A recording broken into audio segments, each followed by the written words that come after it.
নমস্কার। আজকে আপনাদের শোনাতে চলেছি বিভূতিভূষণ বন্দ্যোপাধ্যায়ের লেখা ছোট গল্প সংসার। উপেন ভট্টাচার্যের পুত্রবধূ বেশ সুন্দরী। একটিমাত্র ছোট ছেলে নিয়ে অত বড় পুরনো সেকেলে ভাঙা বাড়ির মধ্যে একাই থাকে। স্বামীর পরিচয়ে বউটি এ গ্রামে পরিচিতা নয়। অমুকের পুত্রবধূ এই তার একমাত্র পরিচয়। কারণ এই যে স্বামী ভবতারণ ভট্টাচ ভবঘুরে লোক, গাঁজা খেয়ে মদ খেয়ে বাপের যথাসর্বস্ব উড়িয়ে দিয়েছে। এখন কোথায় যেন সামান্য মাইনেতে চাকরি করে। শনিবারে শনিবারে বাড়ি আসে, কোনো শনিবারে আসেই না।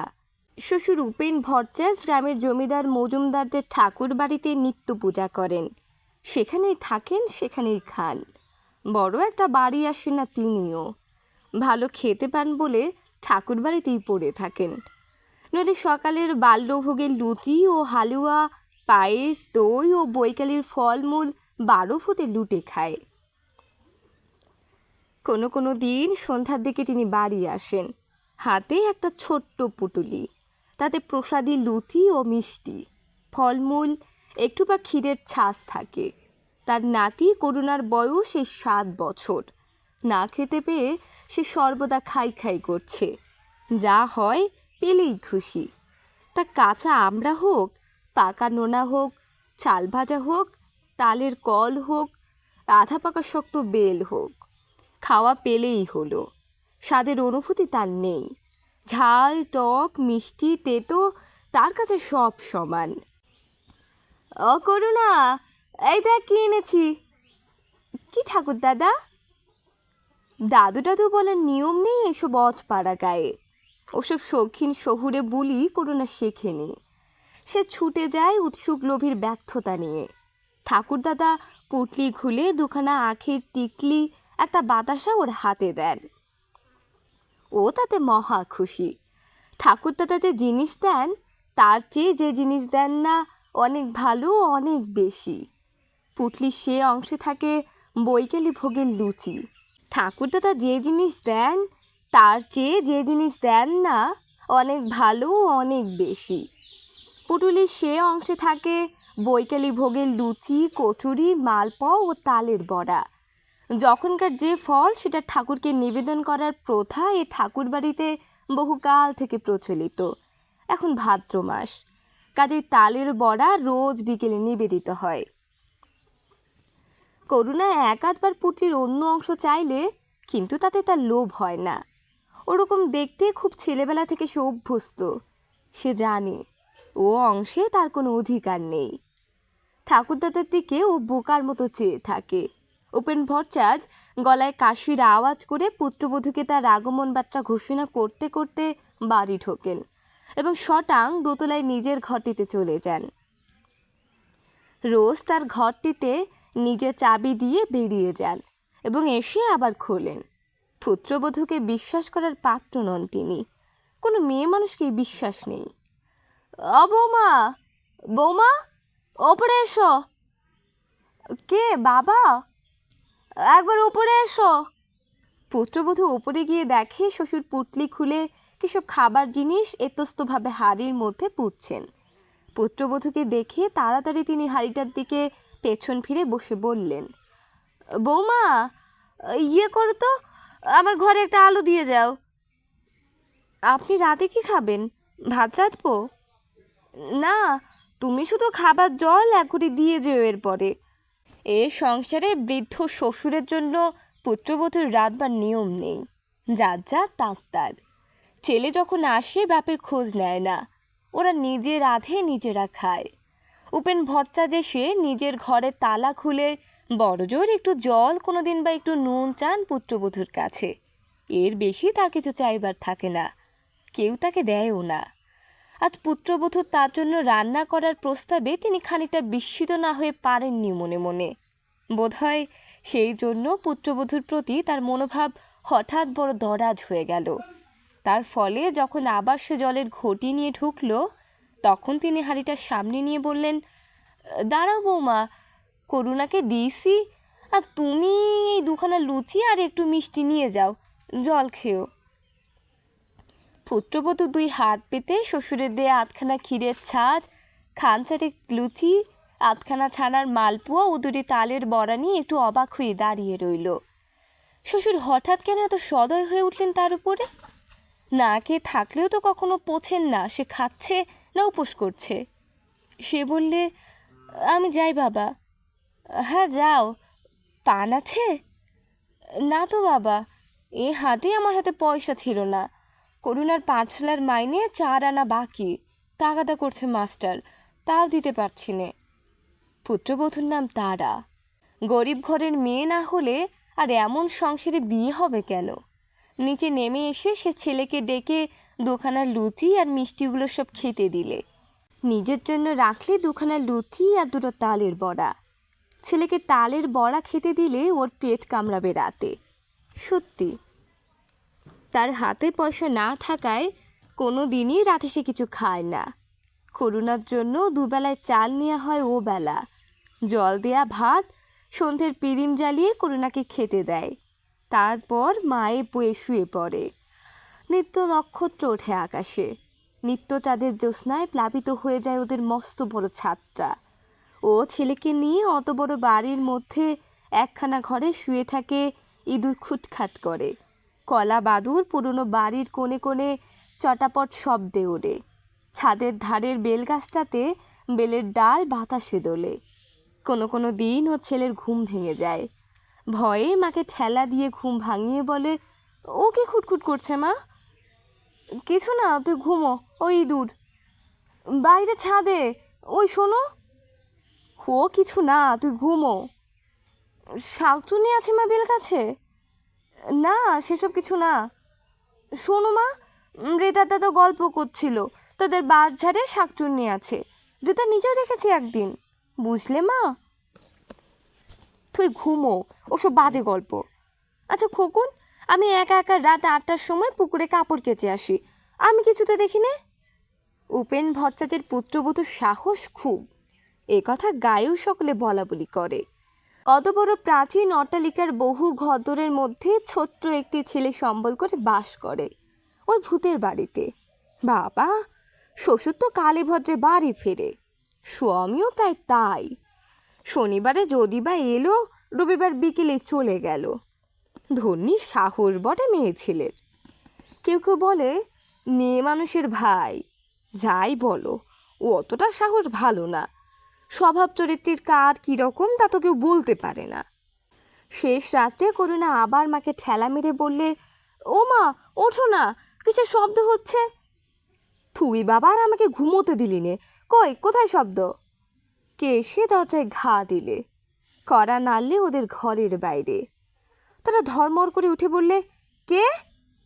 বাইরে থেকে উত্তর এলো, আমি, দৌড় খোলো। করুণা ভয়ে কাঠ হয়ে গিয়েছিল। হঠাৎ সে খুশিতে চেঁচিয়ে উঠল প্রায়, ও বাবা! তারা তাড়াতাড়ি উঠে গিয়ে খিল খুলে দিয়ে একগাল হেসে বললে, এসো এসো, একেবারে শেষ রাত্রিরে, ভালো আছো? হ্যাঁ, বাস খারাপ হয়ে গিয়েছিল রাস্তায়। হাসতে যা কষ্ট হয়েছে। তালপুকুরের মাঠের মধ্যে বাস খারাপ হয়ে দাঁড়িয়ে রইল রাত 10টা থেকে, এই খানিকটা আগে তখন চলল। তুমি হাত মুখ ধোও, জল গামলায় আছে, গাড়তে আছে, আমি ভাত চড়াই। ভাত? শেষ রাত্রে ভাত খেয়ে মরি আর কি। আমার পুটলির মধ্যে সরু চিড়ে আছে, তাই দুটো ভিজিয়ে দাও। খোকা সরে আয়, তোর জন্য জিলিপি কিনেছিলাম, তা মিয়ে নেতা হয়ে গিয়েছে। এই নাও, খোকারে 2খানা দাও, তুমি 2খানা খাও। আমি খাবো না, তুমি খেয়ে একটু জল খাও। ওগো না না, যা বলছি শোনো না। আমার পেট ভালো না কদিন থেকে। সরু চিড়ে ভিজিয়ে নেবুর রস আর নুন মেখে বেশ কষলে কষলে কদ বের করে। থাক থাক, তোমাকে আর শেখাতে হবে না, হাত মুখ ধুয়ে এসো। যাবো, তার আগে একবার গাটা দাও দেখি। গামছাখানা এখানে রেখে দিও, আসছি আমি। তারা তখনই চিড়ে ভেজাতে দিলে। স্বামী এসে হাত মুখ ধুয়ে বসলো। তার সামনে পাথরের একটা বড় বাটিতে চিড়ের কদ, নুন, লেবু মিশিয়ে তাকে খেতে দিলে। স্বামী এইটুকু মুখে দিয়েই বললে, বাহ বেশ, নুন নেবু মিশিয়ে বড় চমৎকার খেতে লাগছে। আর দেবো? না না, এই বেশি হয়েছে। হ্যাঁ গা, ধার দে না কত এবার। মাছ কিনেছিলাম একদিন 4 আনা, একদিন 2 আনা। আর খোকা আমসত্ত্ব খেতে চেয়েছিল, তাই বষ্টুম বাড়ি থেকে কিনে এনেছিলাম 2 আনার। আমসত্ত্ব আবার কিনতে গেলে? বড় নবাব হয়েছ না? স্বামীর মুখে কড়া সুরের কথা শোনা এই প্রথম নয় তার আর। ওর চেয়ে অনেক বেশি রূঢ় ব্যবহার ও কথা সে সহ্য করে আসছে স্বামীর। গা শোয়া হয়ে গিয়েছে তার, তাও বিনি দোষে। খোকা খেতে চেয়েছিল, ছেলে মানুষ আবদার ধরলে ও কি বোঝে কিছু? অবোধ না দিতে পারলে কষ্ট হয়। বারে, খোকা কাঁদতে লাগলো, দেবো না কিনে? না, বাপের বাড়ি থেকে পয়সা এনে দিও। মুখ সামলে কথা কও বলছি, বাপ তুলো না খবরদার। ওরে বাপ রে, দেখো ভয়তে ইঁদুরের গর্তে না ঢুকি। তবু যদি বাপের বাড়ির চালে খড় থাকতো। ছিল না বলেই তো তোমার মতো আজ পার মুখু আর মাতালের হাতে বাপ দিয়েছিল ধরে। তবে রে, স্বামীর ভবতারণ হাতের কাছে ছাতা পেয়ে তাই উঁচিয়ে তেড়ে গেল তারার দিকে। করুণা চিৎকার করে কেঁদে উঠল ভয়ে। ওপর থেকে উপেন ভট্টাচ বলে উঠলেন, কে কে কি হলো, কে ওখানে? ভবতারণ উদ্যত ছাতা নামিয়ে বললে, তোমার আমি ফিরে যদি ছোট লোকের মেয়ে কোথাকার, খবরদার আবার বাপ তুলছো। বেরো তুমি বাড়ি থেকে, দূর হও। তোমার মুখে ছাইয়ে নুড়ো দেবো বলে দিচ্ছি, বেরো। হারাম জাদি, দেখ এখনো মুখ সামলে বলে দিচ্ছি। বেরোবো কেন? তোর কোন বাবা এ বাড়ি করে রেখে গিয়েছিল জিজ্ঞেস করি? তুই বেরো। করুণা আকুল ছুঁড়ে কাঁদছে, বাবা মা ধুমধুমার জগড়ার মাঝখানে পড়ে গিয়ে। ওর মা এসে ওকে কোলে নিয়ে বললে, চল খোকা, আমরা এ বাড়ি থেকে চলে যাই। ওরা থাকুক, যাদের বাড়ি। তোর আমার বাড়ি তো না। খবরদার, খোকাকে ছুঁয়ো না বলছি। যাবি হারাম যদি তুই একলা মর্গে যা, খোকা তোর না আমার। বেশ, রাখো খোকাকে, আমি একলাই যাচ্ছি। যা, বেরো। করুণা ছুটে গিয়ে মাকে জড়িয়ে ধরে বললে, মা তুমি যেও না, আমি তোমার সঙ্গে যাব। ভবতারণ বললে, খোকন কেঁদো না, তোমায় আমি কলকাতায় নিয়ে যাব। রেলগাড়ি কিনে দেব, মোটর কিনে দেব, এসো। করুণা কান্নায় জড়িত সুরে বললে, না। এসো। না, কলকাতায় যাবি নে? না। মাকে সে আরও বেশি করে জড়িয়ে ধরে। এমন সময় ওপর থেকে উপেন ভট্টাচার্য নেমে এসে ছেলেকে বললেন, তুই কি চেঁচামেচি আরম্ভ করলি ভোররাত্রি? তুই মানুষ হলি নে, এই দুঃখে আর আমি বাড়ি আসি নে। কেন মিছিমিছি বৌমাকে যাতে বলছিস? আমি সব শুনছি ওপর থেকে, তোরই তো দোষ। ও আমার ঘরের লক্ষ্মী। আপনাকে তো কিছু বলিনি, আপনি উপরে যান বাবা। আমাদের কথার মধ্যে আসছি, কে বলেছে আপনাকে? আমি যাই না যাই সে আমি বুঝবো। আর তুই যে বলছিস বৌমাকে বাড়ি থেকে বেরুতি, আমার বাড়ি না তোর বাড়ি? আমি আজও বেঁচে নেই? তোর কি দাবি আছে বাড়ির ওপর? আমি ওপর থেকে সব শুনেছি। বদমাস পাজি কোথাকার। আমি মরবার আগে খোকনকে বাড়ি লিখে দিয়ে যাব। কালই যাচ্ছি আমি সদূরে, বৌমাকে ওছি করে যাব। তোমার বাড়ি রাম্বা ঘুচিয়ে তবে আমার কাজ। হতচ্ছাড়া বদমাইশ। রাত দুপুরের সময় এসে উনি ঘরের বউকে বলবেন, বেরো বেরো। মুরদ নেই এক করার। আরে হারাম দাদা, ও ভদ্রন্নকের মেয়ে, সারা মাস কি খায় তুই তার কোনো হদিশ রাখিস না? কেউ রাখে? বেরো বলতে লজ্জা করে না? এসো তো খোকন, এসো, চলো বৌমা, ওপরের ঘরে চলো। তারা ঘুমটা টেনে দিয়েছিল, শ্বশুর আসবার সঙ্গে সঙ্গেই। সে ফিসফিস করে খোকনকে কি বললে। খোকন বললে, ঠাকুর দাদা তুমি ওপরে যাও, মা বলছে। ভবতারণ সাহস পেয়ে বললে, আমি তাড়িয়ে দেবার কথা আগে মুখে এনেছি না আপনার গুণধর বৌমা? জিজ্ঞেস করুন তো কে একে একে বেরিয়ে যাবার কথা বলেছে। হ্যাঁ খোকা বল তো, আপনার বৌমাই বললেন আমাকে বেরিয়ে যেতে? কেন, ওর বাবার বাড়ি? হ্যাঁ, ওর বাবার বাড়ি। আলবত ওর বাবার বাড়ি। হারামজাদা, ফের যদি তুমি ওসব কথা মুখে এনেছো তবে তোমাকে আমি। উপেন ভট্টাচার্য উপরে উঠে চলে গেলেন। ভবতারণ চুপ করে বসে রইল তক্তপোষের এক কোণে। খানিকক্ষণ সবাই চুপচাপ। হঠাৎ ভবতারণ উঠে জামার পকেট হাতড়ে একখানা 2 টাকার নোট বার করে স্ত্রীর দিকে ছুঁড়ে দিয়ে বললে, এই দিলাম, ধার দেনা শোধ দিও। আমি এক্ষুনি চললাম। দেশলাই কে নিল আমার? তারা বললে, খোকন দেশলাইটা ওই রয়েছে, দে তো। একটা বিড়ি ধরিয়ে নিয়ে ভবতারণ জামা গায়ে দিতে দিতে বললে, এসেছিলাম অনেক আশা করে, তা এ বাড়িতে আমি থাকবো না। এখানে আমার পোষাবে না বুঝলাম।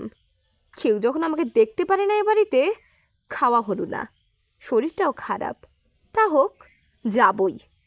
আর আসছে নে। দেখো কোন যাবে কলকাতায়, চল আমার সঙ্গে, মোটর কিনে দেব, লজেন্স কিনে দেব। করুণা নিরুত্তর। যাবি? না। এসো আমার সোনা, আমার মানিক, চলো আমার সঙ্গে। এই সময় তারা এগিয়ে এসে স্বামীর হাত ধরে বললে, কেন পাগলামি করছো, বসো, এখনো অন্ধকার রয়েছে, এখন কোথায় যাবে? ছি, ছাড়ো হাত। ঝটকা মেরে ভবতারণ হাত ছাড়িয়ে নিল। তোমার মতো ইতরের সঙ্গে আমি কথা বলিনি, আমি খোকনের সঙ্গে কথা বলছি। রাগ করে না, ছি। ফের আবার? এবার কিন্তু ভালো হবে না বলছি, খবরদার আমার গা ছুঁয়ো না। আচ্ছা ছোবো না, বসো ওখানে। ফের কথা বলে? খোকন, ও খোকন, যাবি আমার সঙ্গে?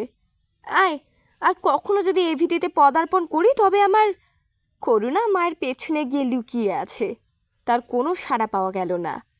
সকালবেলা বেশ রোদ উঠেছে। তার স্বামীকে দুখানা পেঁপের টুকরো হাতে দিয়ে বললে, খাও, পেট ঠান্ডা হবে। ভবতারণ একটু ঘুমিয়ে উঠেছে, চোখ ভারী ভারী। পেঁপের রেকাবি হাতে নিয়ে বললে, উনি কোথায়? ওপরে। যাবেন না? থাকি জানি। খাবেন? উনি কবে খান? কাল সন্ধ্যের সময় এলেন, বললাম ভাত রে দিদি, উনি বললেন না। পেঁপে আর আছে? দিয়ে এসো না ওপরে। সে তুমি বললে তবে দেব, সে দিয়ে এসেছি, তুমি তখন ঘুমিয়ে। দিও, বুড়ো মানুষ, সে তোমাকে শেখাতে হবে না। খোকন, ও খোকন শোন। ও খেয়েছে? ওকে ডাকছো কেন? তুমি খেয়ে ফেলো, তোমার পেট ঠান্ডা হবে পেঁপে খেলে। এখন কেমন মনে হচ্ছে? এখনও গোলচোখ যায়নি? ভাতে জল দিয়ে নুন নেবু দিয়ে তাই খাবো। তেল দাও, নিয়ে আসি।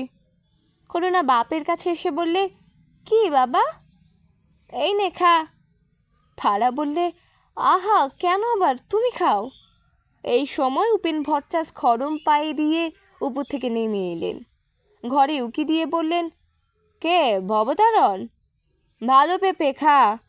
ইয়ে বোমা, আমি আসি, ওখানে খাবো। ভবতারণ আজ আছিস তো? ভবতারণ দাঁড়িয়ে উঠে বললে, না বাবা, ওবেলা চলে যাব। আপনি আসবেন না ওবেলা?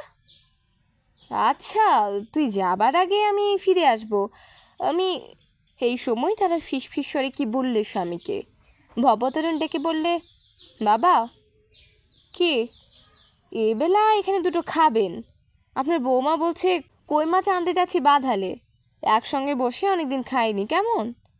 উপেন ভট্টাচ সম্মতি জ্ঞাপন করে রোয়াক থেকে উঠোনে পা দিলেন।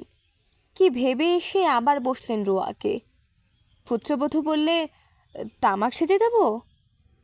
দাও দিয়ে কি। ছেলে ভবতারণ নিজেই তামাক সেজে নিয়ে এলো। মৃত উপেন ভট্টাচ চোখ বুঝে হুকোয় টান দিতে দিতে চিন্তা করতে লাগলেন। এমন সকালবেলা কত কাল আসেনি তার জীবনে। স্ত্রী মারা গিয়েছে আজ বোধহয় 20 বছর। ভবতারণ তখন 11 বছরের বালক। তারপর থেকেই ছন্নসারা সংসার জীবন চলছে। আটসাট নেই কোনো বিষয়ে কারো। তার উপরে দারিদ্র তো আছেই। হাতে পয়সা ছিল না বলেই ভবতারণকে লেখাপড়া শেখাতে পারেননি। লেখাপড়া শেখালে অত খারাপ হতো না সে। অবহেলিত পুত্রের প্রতি উপেন ভট্টাচার্যের মায়া হলো। খালো তো বকুনি দেওয়াটা উচিত হয়নি। ভবতারণ বাড়ি ফিরে এলো 8টার সময়। স্ত্রীকে বললে, দেখো, খারে বলে যশুরে কই, হাত পোর নামও নেই, উপরে 1 পোয়া, 5-6 টাক। বাবাকে দেখাও। পুত্রবধূ বললে, এই দেখুন। বাবা, কত করে সে নিলে? 3.5 টাকা। তা হবে, যুদ্ধের সময় ছিল ভালো, এ দিন দিন যা হয়ে উঠল। অনেক দিন পরে পুত্র ও পুত্রবধূর সেবা যত্ন জুটল উপেন ভট্টাচার্যের ভাগ্যে। এমন একসঙ্গে খাওয়া দাওয়া কত কাল হয়নি। তিনি পড়ে থাকেন মজুমদারদের ঠাকুর বাড়িতে পিঠির দায়িত্ব। ছেলে উপযুক্ত হয়নি, নিজেরই ছেলেটাকে সে খেতে দিতে পারে না। ওদের ভার লাঘব করবার জন্যই তিনি পরের বাড়ি খান। খাওয়া দাওয়ার পর রূপেন ভট্টাচার্য দিবানিদ্রা দেবার জন্য ওপরের ঘরে চলে গেলেন। পুত্রবধূ তামাক সেজে দিয়ে গেল। আহ, কি আরাম! সব আছে তার, অথচ নেই কিছুই। আজ দিনটা একটা চমৎকার দিন। এমন দিন আবার কবে আসবে? 12 মেশে সজনে গাছে ফুল ফুটেছে, ডাল পাতা নড়ছে বর্ষার সজল বাতাসে। ঘুমিয়ে পড়লেন উপেন ভট্টাচার্য। উপেন ভট্টাচার্যের পুত্রবধূও আপন মনে আজ খুব খুশি। ছন্নছাড়া ভাঙা বৃহৎ বাড়ি আজ যেন কার পদস্পর্শে লক্ষ্মীর সংসারে পরিণত হয়েছে। দোতলায় শ্বশুরকে তামাক সেজে দিতে যাওয়ার সময় এই কথাই তার মনে হচ্ছিল। তার আছে সবাই, শ্বশুর, স্বামী, পুত্র, যা চায় মেয়েরা। এত বড় বাড়ি, জাজল্যমান সংসার যাকে বলে। ওদের সকলের পাতে পাতে ভাত মাছ দিয়ে আজ কত সুখ পেয়েছে সে। ওদের খাইয়ে সুখ। ভাবতে ভাবতে সেও ঘুমিয়ে পড়ল। ভবতারণ অন্যদিন খেয়ে দিয়ে আড্ডা দিতে বেরোয় রায়পাড়ার হরু রায়ের নাতি অমূল্য রায়ের ওখানে। স্থল পথের যাত্রী দুজনেই। দুপুরের পর ভরা পেটে মৌতার জমে ভালো। আজ কিন্তু সে বাইরে গেল না। স্ত্রীকে ঘুমোতে দেখে সে মনে মনে ক্রুদ্ধ হলো। কেন? দুটো গল্প করতে কি হয়েছিল? তার আগে কি রোজ রোজ পায়? কত কষ্টে থাকে এ বাড়িতে একা। সে নিজে অক্ষম স্বামী, কিছু করবার পর তার নেই সামনে। সে ভালো হবে ভাবে, ভেবেছে কতবার, কিন্তু তা হবার জো নেই। কে জানে কেন? সঙ্গও বড় খারাপ জিনিস। সেসব বন্ধুদের সঙ্গ তাকে এইখানে নামিয়েছে। জলপথ ও স্থলপথ কোনো পথ বাকি রাখেনি। আজকে সংকল্প কাল উড়ে যাবে কর্পূরের মতো। তবুও আজকের দিনটি একটা সুন্দর জাকালো শান্ত দিন হয়ে থাক তার জীবনে। তারাকে ঘুম থেকে উঠিয়ে বললে, চা আছে ঘরে? চা করো, বাবাকে দিয়ে এসো, আমিও একটু খাই। না, চা খায় না, নেবু আর নুন দিয়ে চিড়ের কদ করে দিই। স্ত্রী সত্যি তাকে যত্ন করবার চেষ্টা করে। তার অদৃষ্টি নেই, খার কি দোষ? তারা সত্যি ভালো মেয়ে বড্ড। এদিকে দিবানিদ্রা ভেঙে উপেন ভট্টাচার্য সবে উঠেছেন। অমনি পুত্রবধূ গরম চায়ের গ্লাস নিয়ে এসে তার হাতে দিলে। বিস্মিত চোখে পুত্রবধূর দিকে চেয়ে বললে, কি চা বাড়িতে ছিল? ছিল, বেশ বেশ। পুত্রবধূ হাসি মুখে বললে, আর কিছু খাবেন? হ্যাঁ, তা কি খাওয়াবে? বেশ, দো ভাজা করে চিড়ে ভেজে নারকোল কোড়া দিয়ে নিয়ে এসে দেবো। বেশ, কাঁচা লঙ্কা অমনি ওই সঙ্গে একটা ইনো। আর শোনো, ভবতারণকে আর খোকনকেও দিও। তামাক দেবো বাবা? এখন না, চিড়ে ভাজা আগে খাই, তারপরে। বাহ, মৌতারটা নষ্ট করে দেবে বৌমা? এমনি সুন্দর হাসি খুশির মধ্যে সেদিনের সূর্য ডুবে গেল জামদার বড় বিলির ওপারে। সারাদিন কেউ কোথাও নেই। ভবতারণ চলে গিয়েছে। যা সামান্য দুটি টাকা দিয়ে গিয়েছে তাতে 5 দিনের চালও হবে না। উপেন ভট্টাচার্য গিয়ে উঠেছেন মজুমদারের ঠাকুর বাড়িতে। একা রয়েছে তার পুত্রবধূ সেই প্রকাণ্ড ভাঙা বাড়িতে ছোট্ট ছেলেকে নিয়ে রাত্রে। আবার কলাবাদুর ওড়ে কড়ি কাঠের খোপে খোপে প্যাঁচা ডাকে ডুমুর গাছের নির্জন অন্ধকারের মধ্যে। করুণা ঘুমের মধ্যে মাকে বলে, ও কিসের শব্দ মা? ওঠো ওঠো, ওটা কি মা?